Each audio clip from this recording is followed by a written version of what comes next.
Buenos días y bienvenidos a todos a la plataforma de tratamiento y diagnóstico guiado por imagen. En la presentación de hoy tenemos como ponente a Albert Roque, todos lo conocéis, es un experto en imagen cardíaca, especialmente dedicado a la imagen híbrida y que nos va a hablar pues, de su tema, ¿no?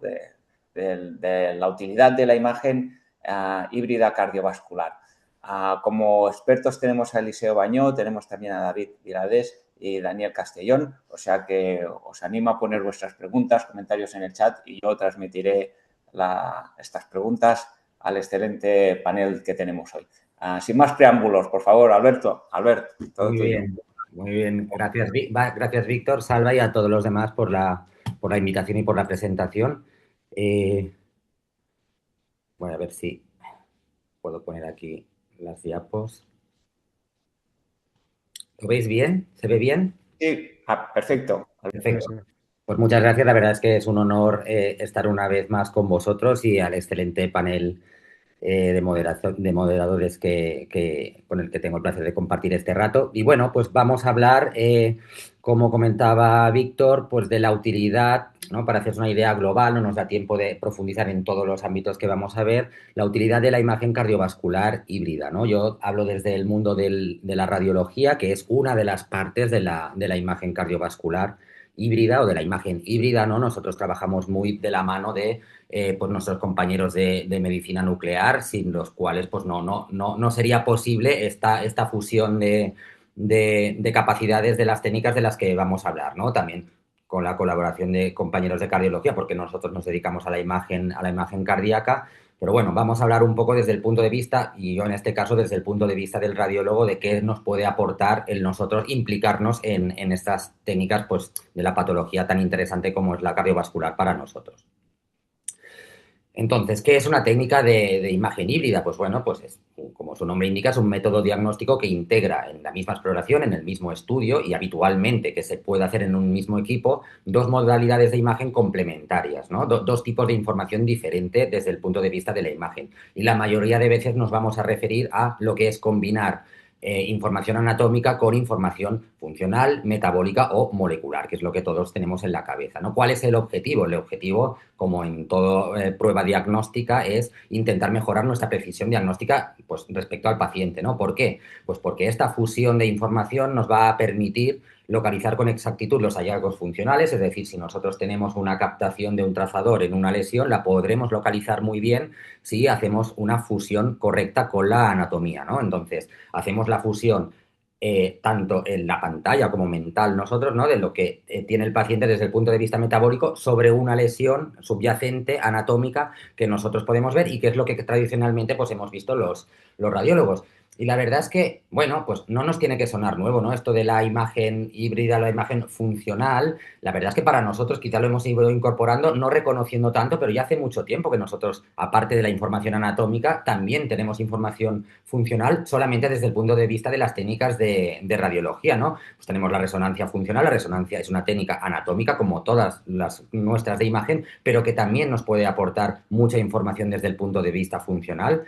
Ya a nivel cardíaco, la RM también, podemos hacer RMs pues, para descartar cardiopatía estructural o hacer estudios anatómicos, lo hacemos muchas veces, pero también nos van a pedir, y se hace mucho, estudios de perfusión miocárdica y son estudios de tipo funcional, ¿no? Si en el estudio de la cardiopatía isquémica tenemos los estudios anatómicos y los funcionales, desde el punto de vista de radiología sí podemos hacer estudios funcionales. Con el TAC lo mismo, podemos determinar la función de determinados órganos con determinados tipos de técnicas de exploración. Así que ya lo que es la imagen funcional, nosotros la hemos ido incorporando, ¿no? Pero obviamente, perdón que se me ha colado aquí, obviamente lo que nosotros estamos pensando es pues en el PET-TAC, ¿no? No es lo mismo para nosotros ver este nódulo pulmonar, ¿no? Que vemos aquí a nivel paramediastínico izquierdo, pues verlo así, ¿no? Porque nosotros ver el nódulo desde el punto de vista anatómico, a veces, bueno, podemos decir más o podemos decir menos. A veces podremos sugerir que es un amartoma, pero a veces no. En cambio, cuando nosotros le añadimos la imagen metabólica, claro, esto pues es exponencial, ¿no? La información que nosotros le podemos dar al clínico y al paciente. La fusión de estas dos informaciones, tanto anatómica como funcional o molecular, pues es muy importante, ¿no? Y aquí vamos a hablar básicamente de las técnicas híbridas en las que nosotros podemos participar desde el punto de vista cardiovascular, que serían pues el PET-TAC, el PET-RM y el SPECT-TAC. Son básicamente las tres técnicas, ¿no?, que desde el punto de vista de la medicina nuclear pues han ido mucho en dirección del diagnóstico cardiovascular y fundamentalmente la técnica que está más extendida y la que vamos a hablar más hoy, que es la del PET-TAC, ¿no? ¿Y qué es un PET-TAC? Pues bueno, un PET-TAC es una imagen híbrida, como estamos comentando, que combina la detección metabólica, que es la parte del PET, y una técnica anatómica, que es la parte del TAC. La verdad, pues es sencillo porque el nombre lo indica, es fácil, tiene el PET y el TAC. Es una técnica que fusiona ambas técnicas. Tiene como técnica la habilidad para adquirir imágenes funcionales. Lo que estamos viendo nosotros es actividad metabólica a nivel molecular, ¿no? ¿Y esto cómo lo conseguimos? Pues administrando un radiofármaco que es detectado externamente mediante los tomógrafos PET. Los detectores metabólicos pues detectan la actividad metabólica. Y luego también tenemos los detectores del TAC, que como cualquier otro TAC que tengamos en nuestras instalaciones, pues van a darnos la información anatómica. Entonces, en función del objetivo diagnóstico, estos radiofármacos que nosotros podemos utilizar van a ser diferentes. Se puede usar amonio, rubidio, agua, pero todos tenemos en la cabeza el radiofármaco más extendido, pues de largo, y en nuestro medio, pues es la FDG, ¿no? Se usa para múltiples contextos, el oncológico, el inflamatorio, la infección, pues etcétera, ¿no? Es el que aquí se usa más por una serie de cuestiones que ya iremos comentando a lo largo de la charla. Entonces, para el que no lo haya visto nunca, no esté muy acostumbrado, ¿cómo es un equipo de un PET-TAC? Pues es así, es un equipo que tiene un gantry donde están los detectores y una camilla pues que corre dentro del gantry, ¿no? La verdad, muy parecido a cualquier otro equipo que nosotros nos podamos esperar de encontrar en radiología, pues como un TAC o como una RM, y es un equipo que no es raro, no es aquello que es muy desconocido, sino que es un equipo muy normal y el funcionamiento es bastante parecido al que nosotros estamos acostumbrados, ¿no? ¿Y por qué nosotros, aparte de los médicos nucleares, que ya de entrada, pues obviamente están implicados en la imagen molecular, ¿por qué nos hemos de implicar nosotros? Bueno, porque ya estamos diciendo que el PET-TAC incorpora mucha imagen anatómica a la que nosotros ya tenemos mucha práctica desde el punto de vista de la radiología. Nos hemos dedicado mucho tiempo al diagnóstico por la imagen, al diagnóstico por la imagen por TC de múltiples patologías, incluso nos hemos ido organizando, ¿no? Pues por patologías, por áreas, por organ system, así que se ha profundizado mucho en lo que es el estudio anatómico por TAC. Por tanto, si hay una técnica que incorpora un TC, ¿no? Y nosotros pues conocemos mucho porque llevamos muchos años estudiando a los pacientes por TC, pues podemos aportar mucho junto con nuestros compañeros para el beneficio del paciente, ¿no? Nosotros hemos estudiado todas las patologías por TAC y, por tanto, en esta técnica híbrida, pues sería importante participar por el bien de todos, ¿no? Por el bien de avanzar en la técnica, avanzar en los diagnósticos y siempre intentar, pues, mejorar, impactar en el manejo y en el beneficio de los pacientes, ¿no? Así que esto implicará que nosotros nos juntemos con nuestros compañeros de medicina nuclear e intentemos hacer la mejor técnica posible pues, para alcanzar un diagnóstico lo más certero. Vamos a ver ahora cuáles serían las principales utilidades actuales de la imagen híbrida y en concreto del PET-TAC, ¿no? Ya decía que no nos va a dar tiempo a todo y ya vamos a ir viendo un poco por encima todas estas utilidades e indicaciones que os pongo aquí. Básicamente, nosotros lo utilizamos mucho en lo que es el contexto de inflamación o infección a nivel cardíaco y a nivel cardiovascular en general, ¿no? En la endocarditis, en infecciones de dispositivos, en otras infecciones cardiovasculares, y luego va teniendo otra serie de indicaciones, la mayoría están recogidas aquí, pero sobre todo dirigidas al estudio de patología inflamatoria o infecciosa desde el punto de vista cardiovascular.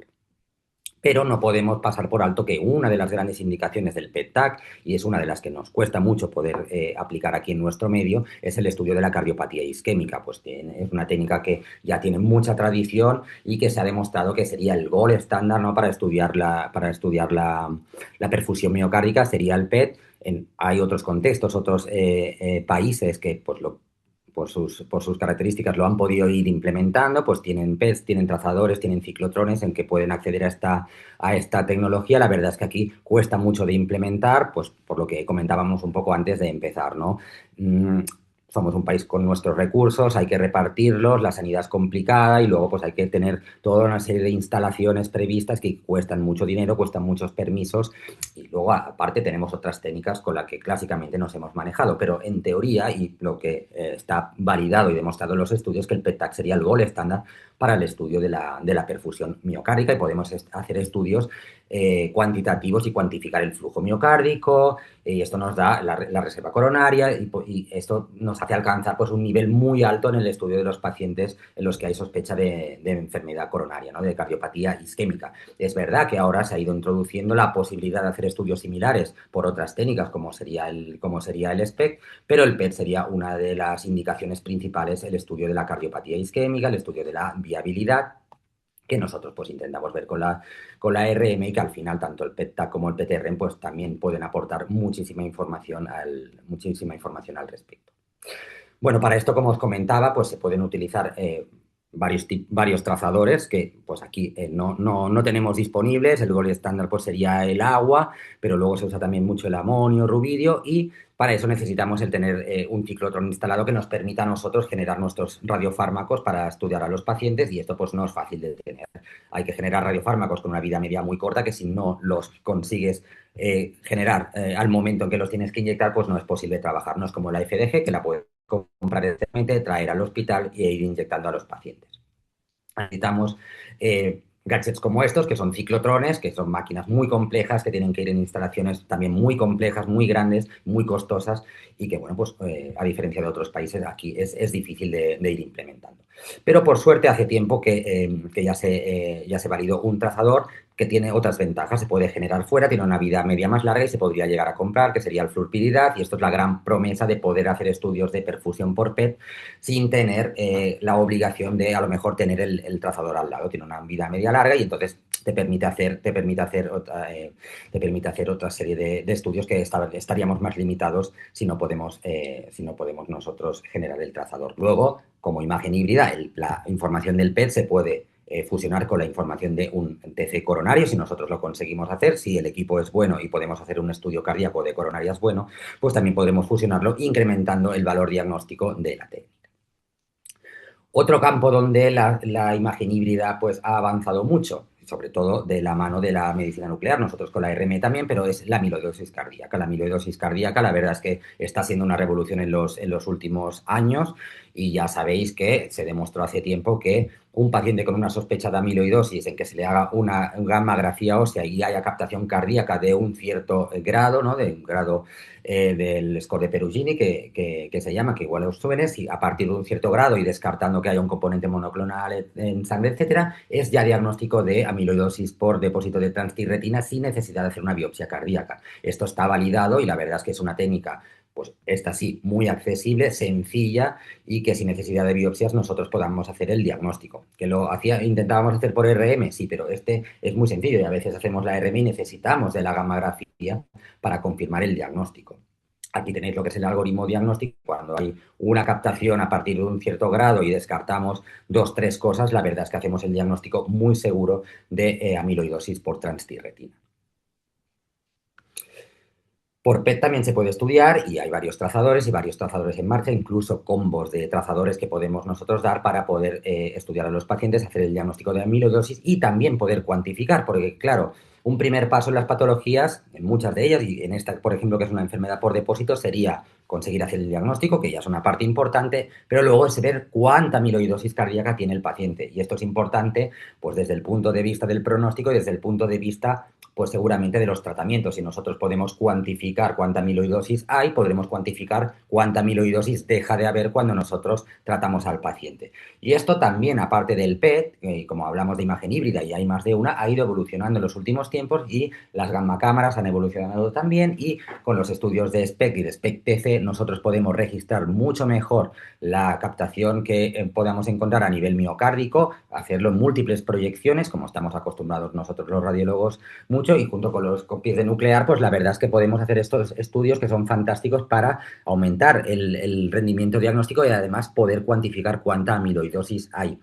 Y esto, como decía, ¿por qué es importante? Por la cuantificación. ¿Y por qué? Pues porque en los últimos tiempos la amiloidosis ha ido pasando de ser un diagnóstico infausto, ¿no? La afectación cardíaca, porque pues era ya prácticamente una sentencia de muerte, a ser una enfermedad en la que podemos aplicar bastantes tratamientos de forma efectiva. Y de hecho, pues para que os hagáis un poco la idea, pues hoy os hablo aquí desde Madrid, donde se está presentando este fármaco que veis aquí arriba a la derecha, que se llama acoramidis, pues que mejora en teoría los que había hasta ahora, ¿no? Así que esto está siendo una revolución, y la revolución en los tratamientos ha ido de la mano de la revolución en el diagnóstico, y en esto la gammagrafía pues ha ayudado mucho, porque se puede hacer un diagnóstico bastante rápido, bastante fiable en muchos pacientes, y muchas veces de forma fortuita. Se hace una gammagrafía por otro motivo, ves captación a nivel cardíaco y ese paciente es muy sugestivo que tenga una amiloidosis. Y lo bueno que ahora pues se puede tratar con unos tratamientos que antes no disponíamos. Por eso, bueno, mira, diagnóstico y tratamiento pues van siempre de la mano. Esto nos permitirá, como os decía, al cuantificar, pues ver si los tratamientos funcionan o no. Otro ámbito donde ya conocéis que el PET-TAC pues tiene un papel importante, ¿no? Para la endocarditis infecciosa ya es un campo donde pues yo me he dedicado especialmente. Ya sabéis que la endocarditis es la infección del endocardio valvular o de las superficies de las prótesis valvulares. Puede afectar tanto a prótesis valvulares como a otros dispositivos, ¿no? Englobamos dentro de lo que es el mundo de la endocarditis a la infección de los dispositivos cardíacos, los marcapasos en forma cariñosa, pero también la infección de otro material protésico como pueden ser los tubos aórticos, etcétera. Lo vamos a ir viendo ahora, ¿no? ¿Qué pasa con la endocarditis? La endocarditis, ¿por qué es difícil de diagnosticar? Bueno, pues la endocarditis es difícil de diagnosticar porque es difícil de tener una confirmación histológica, ¿no? O cultivar el material. No es fácil de tener el diagnóstico antes de hacer nada. Nosotros tenemos otras patologías, ¿no? En que nosotros podemos obtener una muestra y hacer el diagnóstico de lo que tenemos ahí. Podemos pinchar una masa pulmonar, podemos sacar líquido articular, se puede cultivar y entonces hacer el diagnóstico de sí o no. Pero claro, esto a nivel cardíaco es muy complicado, ¿no? Ya hemos visto con la amiloidosis cómo se intenta huir de la biopsia endomiocárdica si no es necesaria, si podemos hacer el diagnóstico de otra manera. Claro, esto en la endocarditis es muy complicado de pinchar a nadie o sacar muestra, ¿no? Entonces, claro, es un reto diagnóstico. ¿Cómo se hace el diagnóstico de endocarditis? Pues nos basamos en criterios diagnósticos. Hay múltiples guías, hay criterios publicados, los criterios de Duke, por ejemplo, donde con unos criterios mayores o menores nosotros intentamos acercarnos al diagnóstico de probabilidad de que un paciente tenga o no endocarditis, ¿no? Entonces, bueno, desde ese punto de vista es difícil porque casi nunca de entrada es un diagnóstico muy definitivo hasta que a lo mejor el paciente no se opera, ¿no? Toda esta información de los criterios tiene que llevar al comité de endocarditis, al grupo de expertos, que es la recomendación para que todos los centros, ¿no? A partir de un cierto nivel y que puedan, pues tengan, ¿no? Un comité de expertos donde evalúen de forma integral a los pacientes con toda la información. Pues la unidad multidisciplinaria, cuando nos juntamos en el comité, pues juntan la información de los hemocultivos, la clínica, los antecedentes, si tiene una prótesis o no, y la información de la imagen para intentar llegar a un diagnóstico más o menos final, ¿no? Entonces, en este diagnóstico final, en estos criterios diagnósticos, ¿qué importancia tiene la imagen? Pues la imagen es muy importante porque el comité de endocarditis, ¿no? Y en los criterios se basa en dos pilares fundamentales, que son lo que son los criterios mayores. En los hemocultivos, que es la microbiología, y en la imagen. Si estos dos pilares son positivos, el paciente tiene una endocarditis. Es decir, si uno de los dos no, tienes que recurrir a los criterios menores. Y ahí está la clave de la imagen. La imagen es una de las dos patas fundamentales en el diagnóstico de endocarditis. ¿Y cómo se hace el diagnóstico por imagen de endocarditis? Pues se ha hecho tradicionalmente y se sigue haciendo y se seguirá haciendo durante mucho tiempo con ecocardiografía. La ecocardiografía es muy accesible, te permite hacer una evaluación del paciente inicial de cuánta lesión tiene, cuánta destrucción, cuánta repercusión funcional, incluso seguirlo. Así que la ecocardiografía es fantástica para el diagnóstico de la endocarditis. Pero no todo es ideal en esta vida y entonces los pacientes se van complicando con el tiempo y van teniendo prótesis valvulares, otros materiales protésicos y entonces ahí la eco empieza a tener problemas, es normal, nosotros lo tendríamos haciendo ecos en otros ámbitos, ¿no? Y el rendimiento de los criterios usando la eco va cayendo de un 80% más o menos, con el que te manejabas más o menos ahí, a un 50%. Y eso ya no está tan bien, porque un 50% es como tirar la moneda al aire y ya no es aceptable más o menos en la medicina que nos movemos hoy en día, ¿no? Los pacientes, como digo, se van complicando. Cada vez hay más y más dispositivos. Hay prótesis, hay TAVIs, hay dispositivos oclusores, hay tubos para aquí, para allá, Ventals, TEVARs, hay dispositivos de asistencia ventricular, cirugías ultra complejas, pacientes muy complejos ya desde el punto de vista anatómico, como son los pacientes con cardiopatías congénitas. Esto dificulta mucho el diagnóstico desde el punto de vista clásico de los criterios anteriores. Era evidente que se necesitaban nuevas técnicas de imagen y aquí se empezó a incorporar al TAC y al PET-TAC. ¿Al PET-TAC por qué? El PET-TAC se empezó a utilizar para otras cosas y fundamentalmente para los estudios oncológicos que copan la gran mayoría de estudios que se hacen por PET desde siempre, ¿no? Y por TAC también, así que, bueno, ya lo sabéis. Entonces, pues se administraba el radiofármaco y aparte de ver la enfermedad oncológica del paciente, se fue viendo que en determinados casos, pacientes que en su momento pues tenían algún foco infeccioso o inflamatorio activo, pues había captación de la FDG, ¿no? Entonces dijeron, hombre, pues igual esto va a servir para la endocarditis infecciosa, pues bien pensado, ¿no? Si captan los focos de inflamación, pues vamos a ver. Y sí, se fue viendo, ya hubo unos primeros reports ya hace pues más de 20 años en que pacientes con sospecha de endocarditis hacías un PET y había captación patológica en lo que era la zona de la válvula o de la prótesis. Así que sí que se fue demostrando con el tiempo que podía ir sirviendo. Tanto que los estudios evolucionaron, se hicieron series más grandes y ya demostramos que el PET-TAC era un gran beneficio, significaba una gran mejoría en el rendimiento diagnóstico de endocarditis, básicamente porque conseguía reclasificar a los pacientes, ¿no? Los pacientes que eran de moneda al aire, 50% podían caer como que sí, como que no. Estos pacientes, el PET-TAC los coge y si capta claramente, pues los reclasifica a una endocarditis o a un diagnóstico más definitivo y si no, a uno de no tener endocarditis más definitivo. Básicamente, te elimina gran parte de esta bolsa de pacientes de probable endocarditis a un diagnóstico más completo, más definitivo. Te puedes equivocar, obviamente, y a veces los informes te la tienes que jugar, si crees que sí o si crees que no, pero por lo menos se intenta alcanzar un diagnóstico definitivo dejando los menos dudosos posibles, ¿no? Esto es lo que ha permitido pues, alcanzar sensibilidades del más del 90% que hasta la incorporación de esta técnica no se habían podido alcanzar. Y ya se ha visto que si incorporamos y sumamos la información del PET-TAC junto con la ecocardio que se ha hecho antes, entre los dos ya el rendimiento diagnóstico ya es prácticamente del 100%. Es decir, que si la eco es negativa y el PET es negativo, prácticamente no falla. Si la eco es positiva y el PET positivo, pues no fallas. Y entre una cosa y otra, la verdad es que ahora hemos mejorado muchísimo el diagnóstico desde el punto de vista de la imagen y ayudamos mucho al comité. Bueno, entonces, cualquiera y en cualquier equipo de cualquier manera se puede hacer un estudio de endocarditis. Bueno, pues que esto tiene muchos matices. Nosotros, obviamente, vamos a decir que no, hemos pulido mucho la técnica en el hospital y creemos que no debería ser una técnica estándar. ¿Qué quiero decir con una técnica estándar? No por decir mal de nadie, ¿no? Pero obviamente, pues en muchos sitios igual hacen un PET-TAC donde no se pone contraste endovenoso, se hace el cuerpo entero, el TAC y el metabolismo, ni se sincroniza, se hace un poco lo que se puede. A veces es el propio equipo que no te lo permite, ¿no? Es lo que puedes tener en ese momento, pero no sería lo idóneo.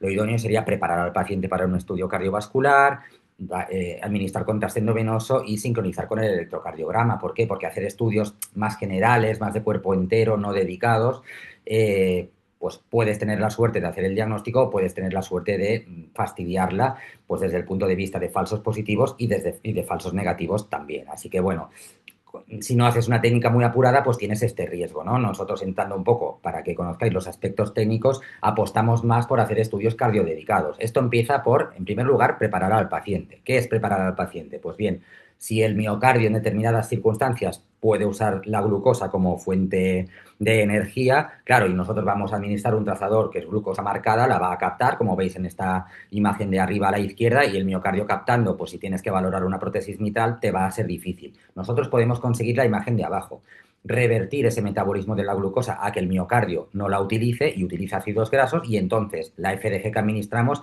en vez de captarla en los sitios fisiológicos, capte solo en las zonas patológicas, y esto nos va a ayudar mucho. Es el primer paso. ¿Cómo se consigue esto? Pues a modo de resumen lo veis en la figura, combinando varias estrategias, ¿no? Básicamente es hacer una dieta cetogénica, muy baja en carbohidratos y rica en proteína y grasas, para aumentar mucho la tasa de ácidos grasos disponibles en la sangre y que el miocardio se alimente de ellos. Finalmente, un ayuno prolongado antes del PET, 12, pero ideal 18 horas, para aumentar esto. Y luego había una tercera medida, que era la administración de una pequeña dosis de heparina para fomentar la lipólisis, ¿no? Y ir un poco más allá, pero esto poco a poco se ha ido demostrando que no sería la parte más importante y nosotros, por ejemplo, ya no la utilizamos. Nosotros con esto preparamos al paciente. Luego el paciente ya llega o está en el hospital y lo hace allí, o a veces pues en forma programada un ambulatorio también, ¿no? Entonces viene al hospital. Claro, ¿cómo nosotros podemos saber que el paciente lo ha hecho bien o lo ha hecho mal? Porque tú te encuentras que puedes haber indicado la dieta de frenación y el paciente pues luego frena o no y no sabe si es que lo ha hecho bien o no. Bueno, pues obviamente se ha pensado que puede haber unas medidas para tú ver si el paciente se ha preparado bien o no. Ya digo, voluntario o involuntariamente. Igual él cree que lo ha hecho bien, pero no. O en planta, por ejemplo, ha hecho toda la dieta, pero pues le han administrado 2, 3 sueros glucosados que te ha arruinado toda la estrategia que tú tenías. Bueno, pues si nosotros hacemos una dieta cetogénica, es obvio que si funciona y entramos en cetogénesis, pues en cetonemia, nosotros podemos medir estos niveles de cetonemia, ¿no? Y tenemos medidores y los pacientes que consiguen niveles más altos de cetonemia son los que luego se demuestra que si haces la imagen del PET han suprimido más la captación fisiológica del miocardio, que es lo que nosotros queremos conseguir. Niveles, como os marco más o menos aquí abajo, más o menos a partir de 0,5 de beta-hidroxibutirato, que es uno de los cuerpos cetónicos que se pueden medir fácilmente en la sangre, empiezan a indicar que es muy probable que el paciente haya frenado y tengamos una exploración óptima desde el punto de vista, ¿no? Y nosotros pues ya hace tiempo que estamos haciendo esta medición, no porque a lo mejor vayamos a rechazar al paciente, que hay centros que en un paciente programado lo harían, si el paciente no ha conseguido un nivel de cetonemia, ya piensan que no va a haber frenado y entonces lo reprograman, pero bueno, por lo menos nosotros para ir teniendo una idea y correlacionar con la estimación visual de la frenación o no. La primera parte es la preparación. La segunda parte, muy importante, es la adquisición, ¿no? Decía que nosotros intentamos huir de la adquisición estándar y si el equipo lo permite y estamos nosotros, lo podemos hacer en conjunto entre todos, intentamos hacer una exploración cardiodedicada. Pues hacemos una primera parte de cuerpo entero, porque esta siempre la tenemos, hacemos el cuerpo entero que nos permitirá ver la extensión de la infección si es que el paciente la tiene, ¿no? Si tiene alguna embolia pulmonar, esplénica o algún pólipo en el colon, que nosotros lo podemos ver. Y luego hacemos el estudio cardíaco dedicado desde el punto de vista metabólico como del TAC. Pues estamos allí siempre presencial en máquina, esto requiere presencialidad y hacemos un estudio retrospectivo si queremos estudiar una prótesis o prospectivo más largo y en fase venosa, por ejemplo, si queremos estudiar un marcapasos. Nos vamos adaptando un poco al escenario con el que tenemos que lidiar y aquí para que os hagáis una idea, pues una foto directa de los protocolos, quizás actualizado mínimamente, pero pues ya veis que tenemos aquí 8 o 9 protocolos distintos ya grabados en el PET-TAC para según lo que queramos ver, si una prótesis, un marcapasos, si un TAVI, una aorta, etcétera. A modo de ejemplo para que veáis lo que es la diferencia, ¿no? Aquí tenemos un paciente que tiene una endocarditis que ya era confirmada, ¿no? Y la confirmamos nosotros con el PET, una endocarditis protésica aórtica por un mitis. Y esto sería la imagen de fusión de un PET-TAC estándar, sin contraste, sin sincronización y en la imagen axial.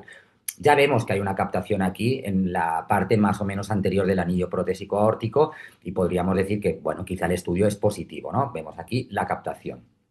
Un primer paso que nosotros podemos hacer, incluso teniendo un PET-TAC convencional, no sincronizado y sin contraste, es jugar con los MPRs, ¿no? Nosotros los radiólogos. Y tenemos que inculcar esto a nuestros compañeros de nuclear cuando lo miramos todos en conjunto o cuando lo miren ellos. Tenemos que hacer planos valvulares que nos ayuden más. La misma imagen, pero en MPR, desplegando todo el anillo aórtico, vemos mucho más claramente que hay esta captación relacionada con el hemianillo anterior, ¿no? Así que ya hemos ganado algo simplemente no mirando la imagen solamente en axial, que parece mentira, pero puede ser que haya gente que por lo que sea, por falta de experiencia, porque en sus centros no hacen tantos, pues lo miren solamente en axial. Así que una primera recomendación sería jugar con los planos, ¿no? Aquí serían las dos imágenes, el metabolismo y el TAC, pues por separado en esta imagen un poco así, pues sin sincro y sin contraste.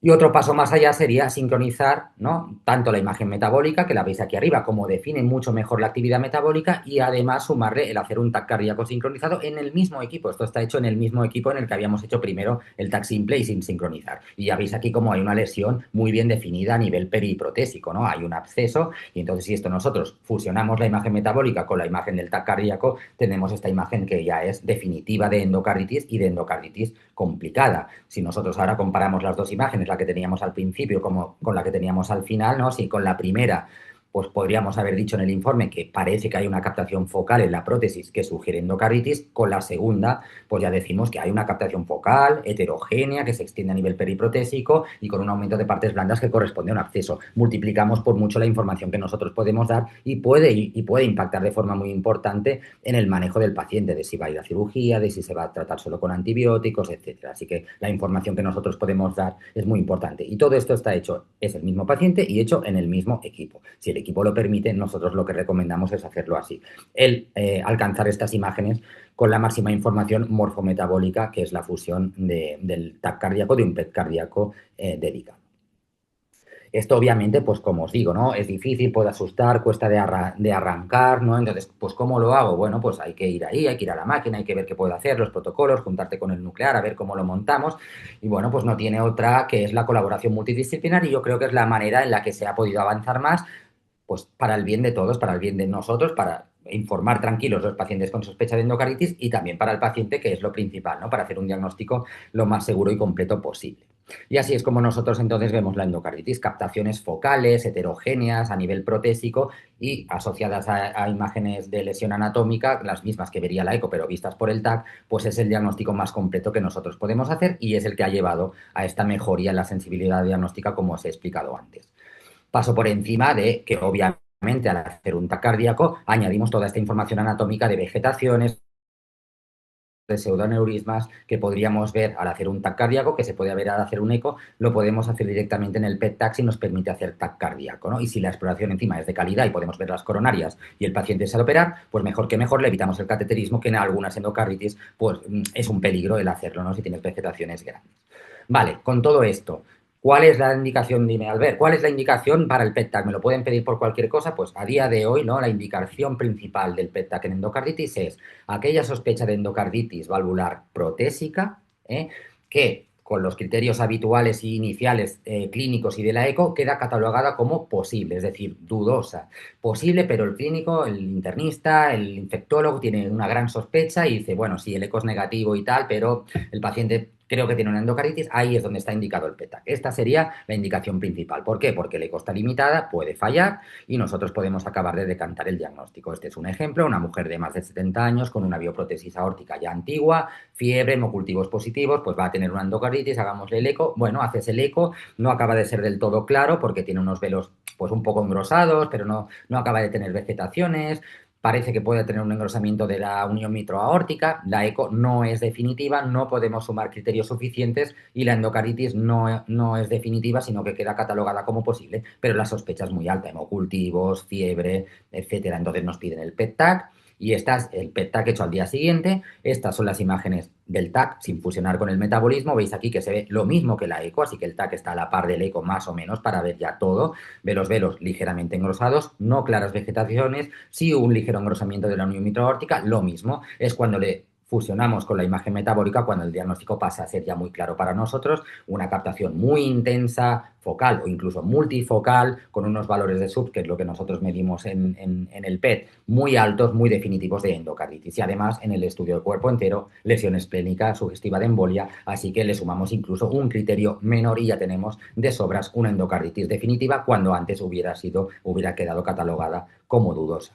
Como vais viendo, el PET-TAC tiene mucha información añadida, ¿no? Yo me dedico mucho a la cardio, vosotros también, y lo principal que nos gusta es estudiar el área cardíaca, pero el PET-TAC es un estudio de cuerpo entero que nos brinda mucha información y podemos ver si hay lesiones a distancia, ¿no? En forma de embolismos, en forma de espondilodiscitis, que puede coexistir en forma frecuente con la endocarditis, ver si hay lesiones por donde algún bicho ha podido entrar, ¿no? Un fecalis o algunos grupos de microorganismos, pues muy probablemente entran por el colon y podemos detectar la presencia de pólipos y a veces el paciente no tiene una endocarditis y igual que haríamos con el TAC o con otras técnicas, pues le damos al clínico un diagnóstico alternativo. Todas estas lesiones que vemos en el cuerpo entero, pues aparte de ser criterios menores que nos pueden hacer sumar puntos para tener una endocarditis, sí que pueden ser importantes a veces para el manejo, pues para alargar el tratamiento antibiótico o si el paciente tiene una lesión esplénica muy grande, igual no lo operas enseguida porque tiene su riesgo. Como ya también os iba comentando ahora, pues hay algunos pacientes que no se van a operar, esto en Valle d'Hebron pues es relativamente frecuente, tenemos una población añosa, muchos llevan TAVIs, por ejemplo, que ya no son quirúrgicos, tienen infecciones de los TAVIs, lo diagnosticamos por PET y a veces pues una técnica que permite hacer el diagnóstico de forma no invasiva y segura como es el PET y que el eco a lo mejor pues no había logrado hacerlo, pues va a ser una prueba muy buena para monitorizar si el tratamiento funciona. Nosotros tratamos el paciente, veis aquí, con antibióticos durante 2 meses y ha normalizado el metabolismo y desaparecido prácticamente este acceso peritábil que tenía en el estudio inicial, ¿no? Luego lo seguiremos un poco más y evidentemente el infectólogo pues lo seguirá con hemocultivos, etcétera, pero para follow-up de estos pacientes la verdad es que el PET-TAC también es fantástico y es una indicación que sin estar de momento recogida muy formalmente va a ir a más. Y ya ha habido estudios que dicen que han ido demostrando que si el PET-TAC demuestra resolución, pues la endocarditis no recidiva, no suele recidivar si el tratamiento es completo.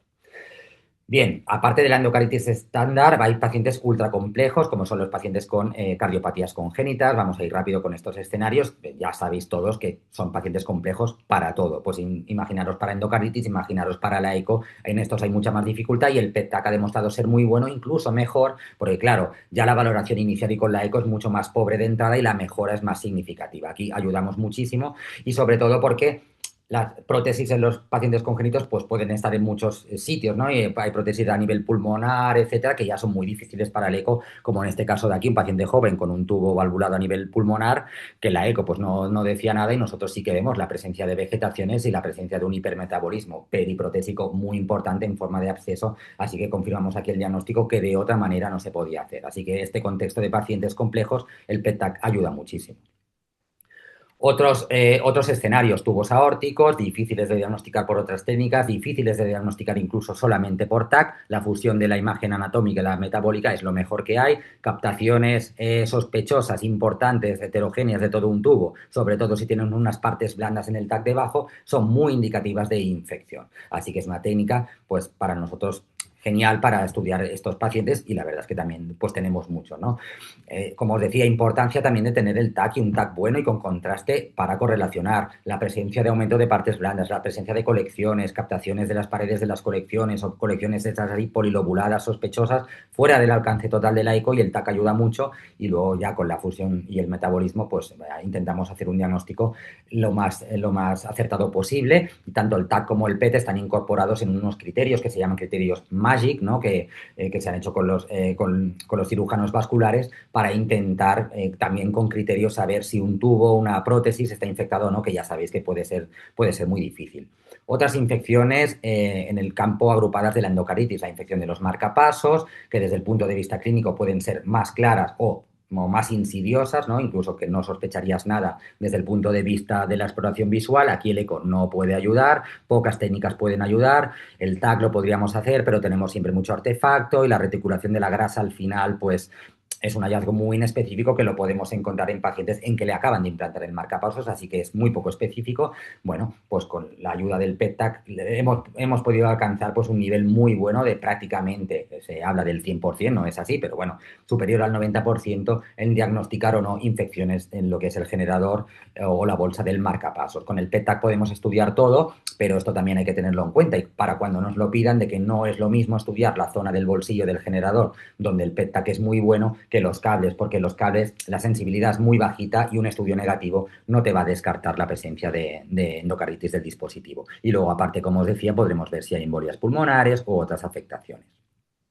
Si hacemos un TAC bien hecho, con contraste, podremos ver todos los accesos venosos cardiotorácicos superiores por si un paciente tiene un dispositivo infectado, decirle al cirujano que lo puede extraer e implantarle uno a nivel contralateral si nosotros podemos constatar que los accesos son permeables.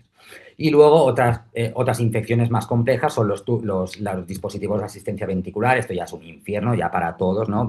Eco, para el TAC, incluso para el PET-TAC. Pero bueno, sí que es verdad que si la exploración es clara de infección o de no infección, pues ayuda muchísimo. Podemos estudiar todo el paciente, ¿no? En la misma exploración y vamos a ir viendo las captaciones, si más en el tubo, si en la bomba, si en el driveline, etcétera, pues intentar hacer un diagnóstico que de otra manera es muy difícil. Moviéndonos un poco de la endocarditis y ahora ya pasando muy someramente por lo que nos queda, pues en el contexto de la inflamación cardiovascular, ya conocéis que el PET-TAC se puede utilizar para estudios de vasculitis, inflamaciones aórticas, junto con el TAC, pues con esto la verdad es que la mayoría de los diagnósticos ahora los hacemos así. Luego en fases crónicas, pues la información anatómica del TAC pues va a ser muy importante también. Así que imagen híbrida aquí en estudios de vasculitis fundamental. Para el seguimiento lo mismo, las captaciones pueden ir mejorando con el tiempo, con los cortis o con otros fármacos que le pueden administrar al paciente, pues sirve la imagen híbrida no solo para el diagnóstico, sino también para el seguimiento y esto es muy importante. Otra patología inflamatoria aórtica que a veces no es vasculítica, sino también infecciosa. Pseudoneurismas micóticos, pues relativamente frecuente como diagnóstico diferencial de la endocarditis, a veces nos lo encontramos, el paciente no tiene endocarditis, tiene endocarditis un poquito más lejos y tiene un mal dicho aneurisma micótico, como en este caso un aureus, ¿no? Y un pseudomicótico en el arco aórtico. Pues esto, ya veis aquí que la imagen es espectacular, vemos la fuga de contraste, vemos la colección, vemos que es hipermetabólica, la verdad es que pocas dudas para el diagnóstico y aparte a veces, como estudiamos el cuerpo entero, hay sincronía de varios pseudos en el mismo paciente, pues porque el microorganismo pues, ha implantado en un par de localizaciones aórticas, ¿no? Así que, bueno, son estudios la verdad es que muy agradecidos si son positivos y ayudamos muchísimo. Estudio de endoprótesis, como os decía antes, estos criterios MAGIC, que nos puede ayudar la información tanto metabólica como anatómica a intentar llegar a un diagnóstico de estos pacientes que a veces tienen, ¿no?, un poco de reticulación de la grasa o colección periprotésica a nivel abdominal, muy difíciles desde el punto de vista a veces solo por el TAC de decir si están infectados o no, por el PET también, pero bueno, ya sumas algo más para intentar llegar a un diagnóstico más seguro, o por lo menos si no tienes una captación muy importante, pues quizá lo puedas descartar. Aquí un ejemplo de con toda una colección periébar a nivel abdominal, pues infectada claramente, ¿no? Es colección por TAC, captaba contraste y aparte capta FDG de forma heterogénea la pared, ¿no? Y esa parte irregular, pues aquí el diagnóstico relativamente sencillo.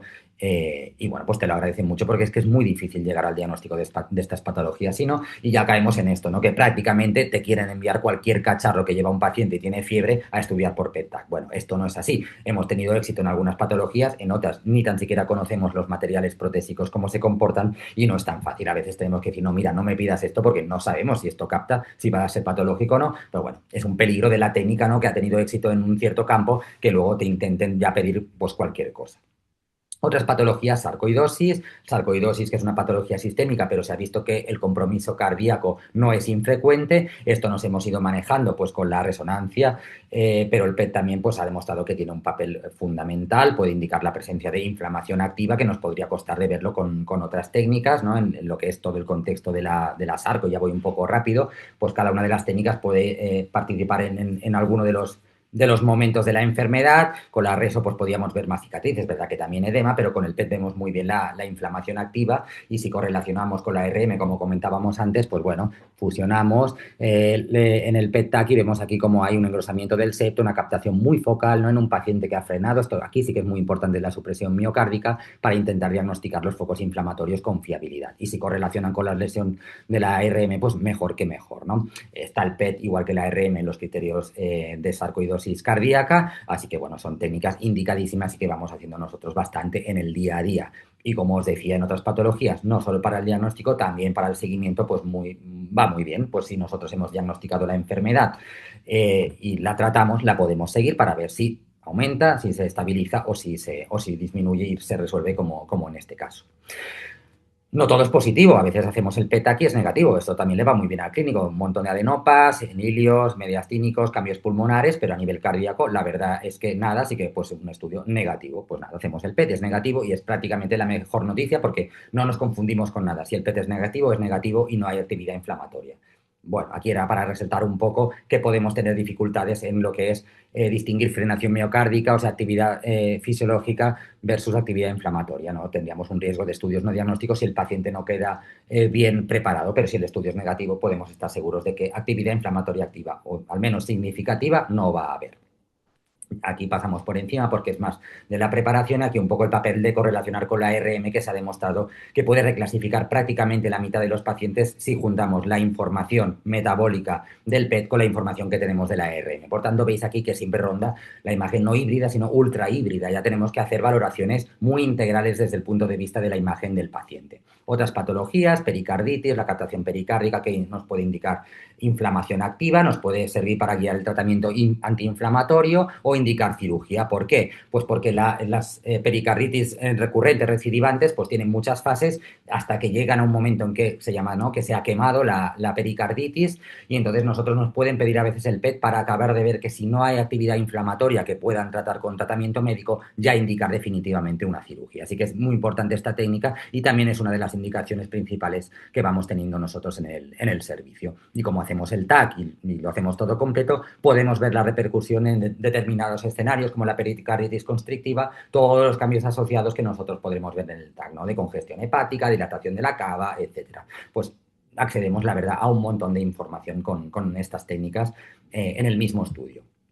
Afectación tumoral también podemos ver y también, pues bueno, podemos apoyar el diagnóstico de malignidad de masas cardíacas, ¿no?, si solamente no hacemos la información anatómica, sino que aparte le sumamos la información metabólica y funcional. Nos puede servir para guiar biopsias, para planificar radioterapia, etcétera. lesiones secundarias como metástasis también, pues muy sospechosas, la veríamos a lo mejor por TAC o por RESO con más menos fortuna, porque a veces pueden costar de ver, pero a veces es el PET el que te hace saltar la sospecha de que el paciente pueda tener una metástasis miocárdica. No confundirlo con otras captaciones más o menos fisiológicas, como de la lipomatosis del septo interauricular o las captaciones murales de las aurículas en pacientes con alteraciones del ritmo cardíaco, que son más fisiológicas y no hay que confundir con captaciones patológicas de tipo inflamatorio, ¿no?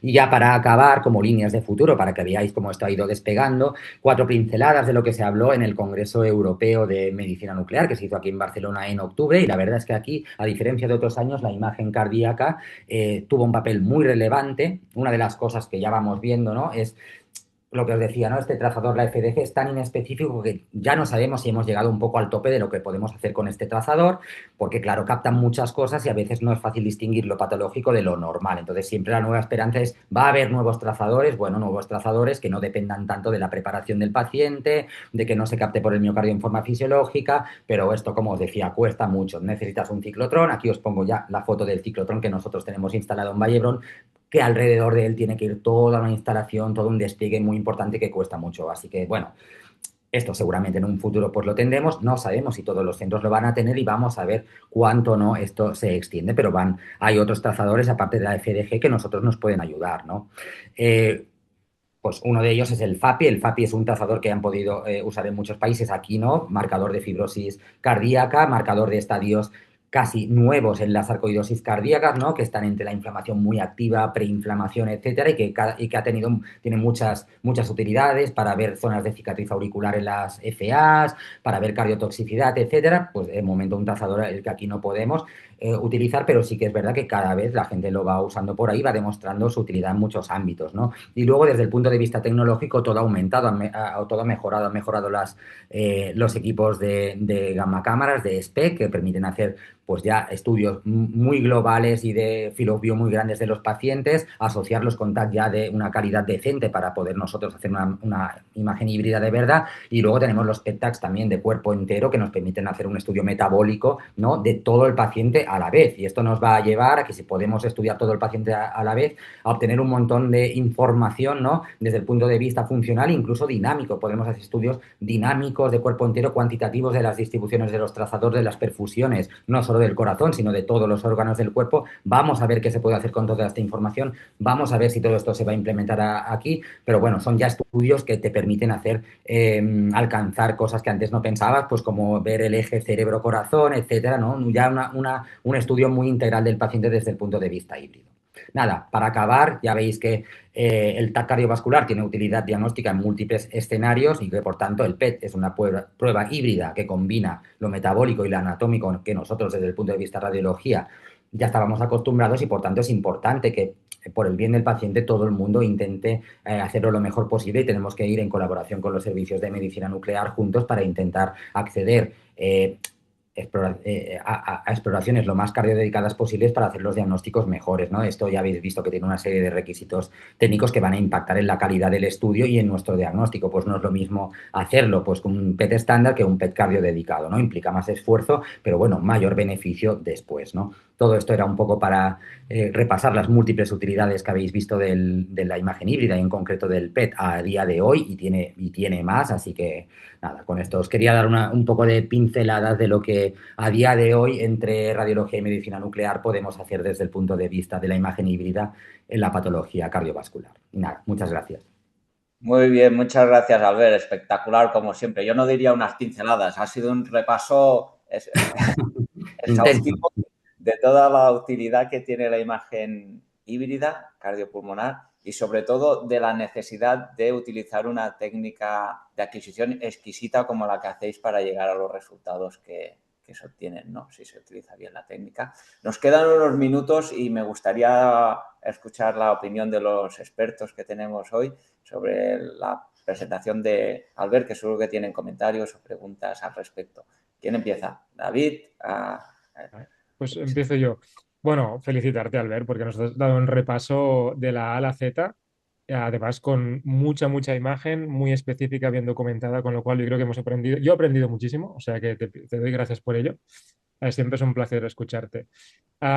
Yo quería primero resaltar, y estoy muy alineado con una diapo que has hecho, que has puesto tú, que es, por favor, y yo que vengo de la cardiología, la necesidad de sincronizar los estudios de TAC por la ventaja en cuanto a calidad de imagen, por la ventaja en corregistro y por el aumento de la precisión diagnóstica de la técnica de PET-CT o de SPECT-CT, ¿no? Es decir, que no por la prisa de querer lanzar el estudio, pues perder el punto del sincronismo, el punto del contraste, porque nos puede suponer un antes y un después, ¿no? Y tú lo has demostrado muy bien con varios casos aplicados, ¿no?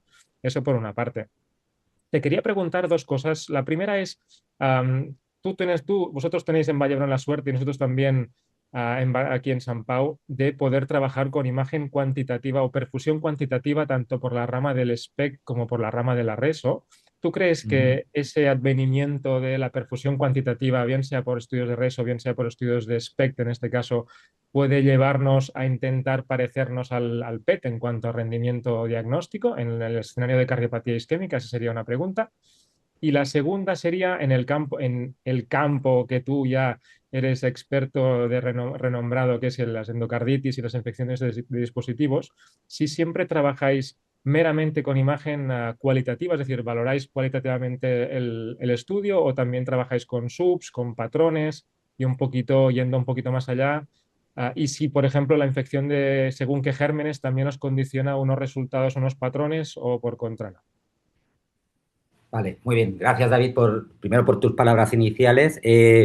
Y en cuanto a las preguntas, a ver que recuerde bien, pues sí, nosotros creo que la cuantificación ahora mismo que se puede hacer por SPECT y que nosotros estamos haciendo, tenemos ahora la suerte de contar con una gamma cámara cardiodedicada y que tiene detectores pues CZT que permite hacer estudios dinámicos, etcétera, y estamos avanzando mucho en un campo que hasta ahora pues era difícil, como por ejemplo es la patología microvascular, ¿no? Hay determinados grupos de pacientes, ¿no?, que son engorrosos en las visitas porque no tienen enfermedad coronaria macroscópicamente anatómica detectable por nosotros, que no tienen una gran alteración de la perfusión en otras técnicas y que caen en un grupo que pueden tener pues vasospasmo, enfermedad microvascular, etcétera. Y aquí la verdad es que el SPEC y el SPEC Quantit ha ayudado mucho, y no solo eso, sino que, bueno, ahora os ponía como un resumen de este congreso nuclear del 2025. Si vamos al del 2024, parecía que es que el PET era obligatorio, lo imponían los americanos porque se está haciendo mal, no sé qué. En ese impasse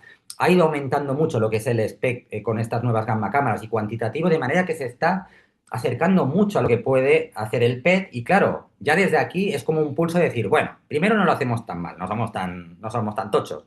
Luego, claro, montar el PET es muy complicado y tenemos los specs y con esto lo podemos hacer bien y cada vez se hace mejor. La verdad es que no se maneja tan mal los pacientes con cardiopatía isquémica. Y luego, por otro lado, sí que creo que la reso cuantitativa, cuando se ponga las pilas, claro, es lo que pasa, ¿no? Cuando es una técnica que está tan extendida que todos vamos a usar mucho, ¿no? Pasa un poco como con la amiloidosis, que sí, que está la gammagrafía, que está el PET, pero luego al final, pues tienes la reso, todo el mundo hacemos volúmenes a celular, los mapas, los tal, claro, y esto va avanzando mucho. Igual a veces no es tan bueno, pero como está tan extendido y lo puede hacer todo el mundo y tal, pues al final se usa más, ¿no? Entonces yo creo que si el SPEC es más fácil de implementar y todo el mundo puede hacer estos estudios cuantitativos, igual el PET no es que deje de ser atractivo, pero pierde uno de los puntos que decíamos al principio de voy a invertir para esto o igual ya lo hago bien. La segunda pregunta, que era en cuanto a la endocaritis, pues sí, no daba tiempo aquí, ¿no? Sería más como una charla de interpretación. Hacemos una valoración pues muy visual y cualitativa, ¿no? De cómo capta una prótesis, ¿no? Lo que llamamos los patrones de captación, que si es focal o heterogénea nos sugiere infección, que si es que no capta o que capta muy difuso y muy homogéneo y de baja intensidad, pues no lo parece. Y luego obviamente medimos el sub. No hay unos valores de subdefinitivos en la literatura, pero hay algunos escritos por ahí, y si uno se coge las guías europeas, pues ve que sub de más de 5 o sub ratio pues hecho con otro parénquima de más de 2,5 sugiere mucho infección. Bueno, esto en el día a día la verdad es que prótesis no infectadas se pueden acercar a esos valores, pero bueno, más o menos por ahí te puedes guiar, ¿no? Contra más alto mejor. Y luego hay otra serie de parámetros que más o menos artesanalmente hemos desarrollado ahí también en el hospital, a fuerza de ir mirando como frikis endocarditis con varios ratios, varios índices y tal, para intentar llegar con un número al diagnóstico, ¿no? Porque si no, al final también se convierte en esto, ¿no? Que es la experiencia la que te dé el diagnóstico y hay que intentar un poco huir de esto, ¿no? Porque claro, si al final es como el ecoestrés, ¿no? Que por poner otro ejemplo, ¿no? Que cae en manos de, claro, alguien súper experto, pero claro, luego el resto no. Entonces hay que intentar aportar a la comunidad algo que puedan medir y de forma fácil y que sea fiable. Ahí se está intentando un poco extender si hay algún parámetro más objetivo, ¿no? Pero sí, si cuantificamos y miramos desde el punto de vista visual, todo lo que podemos. Muy bien, muchas gracias, Albert. Eliseo, seguro que tienes también comentarios, mil preguntas sobre la presentación de Albert. Tienes el Sí, micrófono. estaba mutado, perdona, Víctor. Bueno, Albert, enhorabuena, pero enhorabuena no solo por la charla que nos has dado, que de verdad espectacular, las imágenes, el futuro que nos has contado, lo que ya estáis haciendo, o sea, la charla espectacular, pero yo creo que también por tu liderazgo, que llevas ya muchos años enseñándonos cómo en vuestro hospital sois un ejemplo de cómo optimizar un equipo de PET-TAC y hacer imagen híbrida cardiovascular totalmente puntera. Yo diría que en Europa o incluso en el mundo me parece elogiable de verdad y enhorabuena por los dos aspectos. Y yo creo que ahí está justo uno de los mensajes que creo que podemos dar a la posible audiencia que tenemos, que es que, bueno, intentar sacar el máximo provecho a los equipos de PET-TAC que hay ahora, que ya son equipos de por sí caros. Comentábamos antes de empezar que a lo mejor para la industria no era rentable incluir la mejor o la tecnología más puntera de TAC en los equipos de PET-TAC, pero que con lo que ya hay se pueden hacer cosas si hay voluntad. Y la primera es usar el rating electrocardiográfico, como muy bien decía o apuntaba David. Entonces, eso es algo totalmente básico y creo que nos has enseñado y que es un cambio cualitativo. Y la otra es el ejemplo de trabajo multidisciplinar, que es un poco para no extendernos la pregunta sencilla que te voy a hacer. Yo creo que si normalmente en imagen cardíaca a veces es difícil coordinar ya radiología y cardiología, a ver si nos podrías dar un consejo globalmente a los hospitales que se quisieran animar a hacer esto, cómo se coordinan ya las tres vertientes, o sea, medicina nuclear, radiología y cardiología, cómo fue vuestra experiencia, vuestra curva de aprendizaje inicial, qué consejo nos podrías dar para llegar a donde estáis vosotros. Bueno, pues muchas gracias también por las palabras iniciales y la verdad es que intentamos hacerlo lo mejor posible. Una pequeña reflexión, ¿no? Que hacemos estudios súper cardiodedicados que luego vas viendo que a la gente le cuesta y hasta a veces te puedas plantear, bueno, lo estaré haciendo yo bien porque claro, si luego a la gente le cuesta tanto, también te lo has de mirar un poco, ¿no? Si solo lo haces tú. Luego en el hospital nosotros nos lo piden, así que la utilidad la tiene que tener y nosotros la intentamos exportar. En cuanto al trabajo multidisciplinar, pues ya lo has comentado tú y todos lo sabemos, pues no siempre es sencillo, a veces sí, a veces no. Va mucho de las personas y en este caso yo creo que, por ejemplo, en Vallebrón fue mucho de las personas, ¿no? En un momento inicial en que había mucha sintonía, se instaló este equipo y había mucho interés por la imagen cardíaca y que se hiciera bien, ya había mucho acercamiento, por ejemplo, pues entre medicina nuclear, cardiología y radiología en este ámbito y se intentó desde el primer momento, no sin dificultades, pues trabajar en equipo, ¿no? Bueno, me tendría que haber grabado o nos tendríamos que haber grabado las primeras veces que nosotros bajábamos al PET con los técnicos que no conocíamos nosotros, no nos conocían a nosotros, era este que viene radiólogo, ¿quién es? Ellos los ponían al mando de una máquina que pues no sabían, bueno, la de gritos, la de tal, pero no, que el contraste no entra, bueno, las mil y una, y eso ha implicado que cualquier imagen que veáis aquí más o menos, no es por mí, sino que igual otro compañero, siempre ha bajado alguien a adquirirlo, entonces has de estar dispuesto a perder un rato, te has de levantar, te has de ir, ¿no? En una época en que igual protocolizas 20 estudios y no vas a ver ninguno, porque la radiología ha ido un poco así, ¿no? Lo cual te ha hecho perder un poco de, para mí, artesanía de estar en máquina y moverte ahí, pues la verdad es que esto aquí lo hemos mantenido, ¿no? Luego, el trabajar siempre desde el respeto es lo que se ha intentado siempre. Cada uno aportamos nuestra parte, es súper importante. Desde el punto de vista de radiología, pues venimos con un bagaje. Desde el punto de vista de la medicina nuclear, importantísimo el bagaje que tienen ellos. Yo he aprendido muchísimo. Lo he preguntado todo de las captaciones y qué te parece, si el paciente es diabético y tal, porque ellos pues lo manejan muy bien, son los especialistas en esto. Y luego con cardiología, porque al igual que con la RES o al igual que con el TAC, no podemos negar que si no hubiéramos ido de mano de los cardiólogos, no hubiera avanzado tanto la imagen cardíaca. Entonces, humildad, asumir que va a haber momentos que a veces pues no van a ser tan felices como otros, pues por mil motivos, ¿no? Pero si desde el punto de vista de las personas, pues hay ese respeto, hay ese aprecio y te juntas e intentas hacerlo bien, luego nos sentamos a informarlo siempre conjuntamente. Hemos huido siempre de ese modelo de informa tu parte y yo la mía y luego lo juntamos. No, nos sentamos y eso implica 2, 3 adjuntos, staff, ahí codo con codo. Hombre, a mí me parece, hombre, a mí no, pongámoslo así, pongámoslo allá, llegar a acuerdos, pero bueno, mira, eso al final, pam, pam, pam, se te va sumando en la cabeza y luego ya llega un momento en que a lo mejor cada uno, pues, llegado el momento, pues puede volar un poco solo, ¿no? Que eso es de lo que se trata, que tampoco haga falta tanto. Pero ha ido mucho de la mano de las personas y de intentar decir, mira, esto es lo mejor para todos, para mí también, porque si no voy a sufrir intentando hacer un diagnóstico solo, el nuclear también va a sufrir intentando hacer un diagnóstico solo, el cardiólogo no se va a fiar de mi diagnóstico, así que al final lo mejor ha sido intentarlo integrar y hacerlo así. Bueno, creemos que es la manera y es la que intentamos promover, que todos estamos a la par y que todos aportamos una parte muy importante. Muy bien, muchas gracias, Albert. Interesantísimo, importante la multidisciplinaridad. Estamos ya fuera de tiempo, se ha alargado mucho la sesión.